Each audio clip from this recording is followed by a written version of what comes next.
भंडारी। और शुरुआत एक बड़ी खबर के साथ बुलेटिन की, जहां बंगाल में एसआईआर मुद्दे पर आज सुप्रीम कोर्ट में सुप्रीम सुनवाई होने जा रही है। दरअसल बंगाल में एसआईआर प्रक्रिया को सीएम ममता बनर्जी ने एक चुनौती दी थी, उसी को लेकर आज सुनवाई होगी, जहां पर पश्चिम बंगाल के मुख्यमंत्री ममता बनर्जी की तरफ से खुद दलीलें पेश की जा सकती हैं। क्योंकि एसआईआर का जब यह पूरा मामला और एसआईआर की प्रक्रिया सुचारू रूप से शुरू करने की बात की जा रही थी, तभी से विपक्ष की तरफ से जोर आजमाइश की जा रही थी कि एसआईआर प्रक्रिया और जो बीएलओ की मौत हो रही है उस पर किसी तरह से यहां पर बंद किया जा सके। लेकिन उसके बावजूद भी उत्तर प्रदेश में एसआईआर हुआ, जिसके बाद अगली बारी पश्चिम बंगाल की थी, क्योंकि पश्चिम बंगाल में विधानसभा चुनाव जल्द ही होने वाले हैं।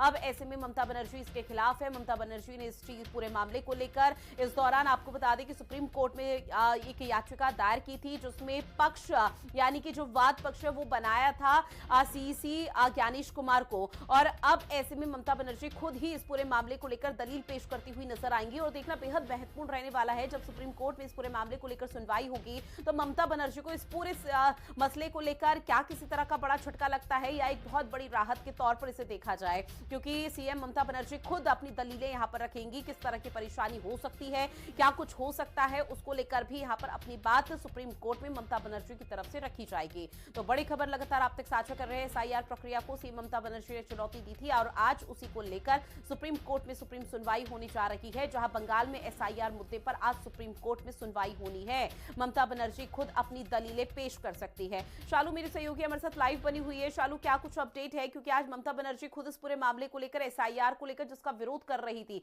दलीलें दी जाएगी, लेकिन वो क्या क्या दलीलें हो सकती है जो पश्चिम बंगाल की सरकार लगातार दे रही है?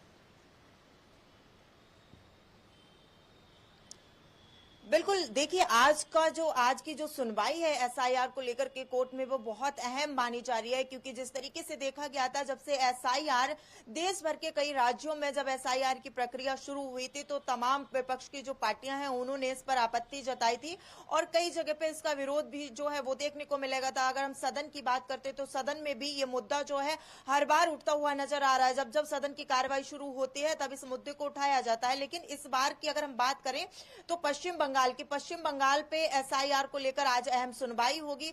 ममता बनर्जी ने इसको लेकर के आपत्ति जताई थी और ममता बनर्जी ने इसको लेकर के कोर्ट में याचिका दायर की थी, जिसको लेकर के आज सुनवाई होगी। और ये कहा जा रहा है जो पश्चिम बंगाल में आगामी चुनाव है उसको देखते हुए ये एक बहुत ही महत्वपूर्ण और एक अहम सुनवाई आज होने जा रही है, जिसको लेकर के कोर्ट में ममता बनर्जी खुद मौजूद रह सकती हैं। और साथ ही ये भी कहा जा रहा है कि अपना जो पक्ष है वो ममता बनर्जी खुद रखेंगे, क्योंकि वो एक एडवोकेट भी है, तो वो पक्ष अपना रख सकती है। कोर्ट में देखना ये होगा कि कोर्ट की तरफ से आज क्या कुछ कहा जाता है इसको लेकर के, पूरी प्रक्रिया को लेकर के। क्योंकि जिस तरीके से देखा जा रहा है, जब से लगातार एसआईआर का मुद्दा उठा, एसआईआर जब से किया गया था, कई लगातार देखिए विपक्ष इसका लगातार विरोध कर रहा था, सड़क से लेकर सदन तक लगातार हंगामे की जो तस्वीरें थी वो इस दौरान विपक्ष की तरफ से देखने को मिल पाई थी। लेकिन थोड़ा अगर पीछे जाए और उत्तर प्रदेश का हम जिक्र करें तो एसआईआर की प्रक्रिया हुई थी, तब विपक्ष की तरफ से आरोप ये लगाए जाते थे कि एसआईआर की प्रक्रिया से जो विपक्ष के वोटर्स हैं, कोर वोटर्स हैं, उनके नाम काटे जा रहे हैं। लेकिन बाद में स्थिति कुछ और हुई थी। अब यही आरोप ममता बनर्जी की तरफ से लगाए जा रहे हैं कि बीजेपी जानबूझकर ये इलेक्शन कमीशन के साथ मिलकर कर रही है ताकि बीजेपी आने वाले विधानसभा चुनाव में जीत दर्ज करा सके। तो क्या इस तरह के कोई ठोस सबूत वो पेश कर पाएंगी जो आरोप यहां पर बीजेपी और इलेक्शन कमीशन पर लगाए जा रहे हैं? देखिए, बिल्कुल देखना यही होगा जब कोर्ट में सुनवाई होगी, क्योंकि जो पक्ष है वो ममता बनर्जी खुद रखेंगे। तो इसमें देखना ये होगा कि जिस तरीके से वो दावे कर रही थी कि जो बीजेपी है वो चुनाव जीतने के लिए एसआईआर करवा रही है, उन्होंने तमाम आरोप भी लगाए थे। और यही देखा गया था कि किस तरीके से वहां पर भी विरोध जिस तरीके से उनकी तरफ से किया जा रहा है, तो लगातार ये कहा जा रहा था। हालांकि बीजेपी की तरफ से ये कहा जा रहा था कि जो विपक्ष की पार्टियां हैं उन्होंने घुसपैठियों को जो है शरण दी है, जिसको लेकर के वो एसआईआर का विरोध कर रहे हैं। तो अगर कहीं ना कहीं अब देखना यही होगा कि ये जो सुनवाई है, अगर हम कोर्ट की बात करें तो कोर्ट की तरफ से भी ये कहा गया था, जब पिछली बार इसकी याचिका दायर की गई थी तो ये कहा गया था कि चुनाव को देखते हुए एसआईआर पर आज सुनवाई होगी, ताकि निष्पक्षता से किसी के भी साथ कोई भी असुविधा किसी को ना महसूस हो। उसको देखते हुए आज कोर्ट में जो सुनवाई होगी, देखना यही होगा कि कोर्ट इसको लेकर के क्या आगे के लिए कोई समय देता है या फिर आज कोर्ट की तरफ से कुछ कुछ फैसला दिया जाना है, क्योंकि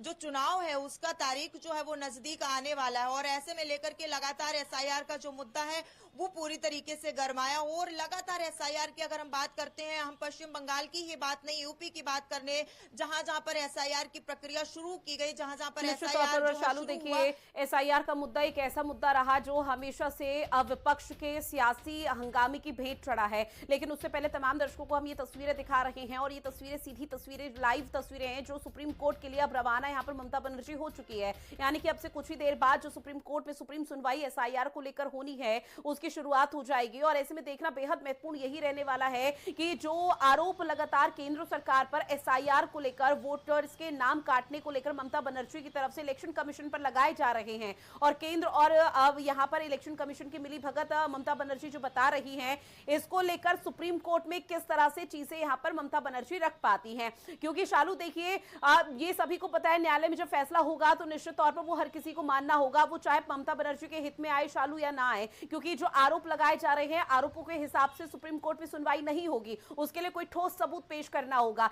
इस बिहाफ में क्या इलेक्शन कमीशन यानी कि सीईसी ज्ञानेश कुमार की भी उपस्थिति रहेगी?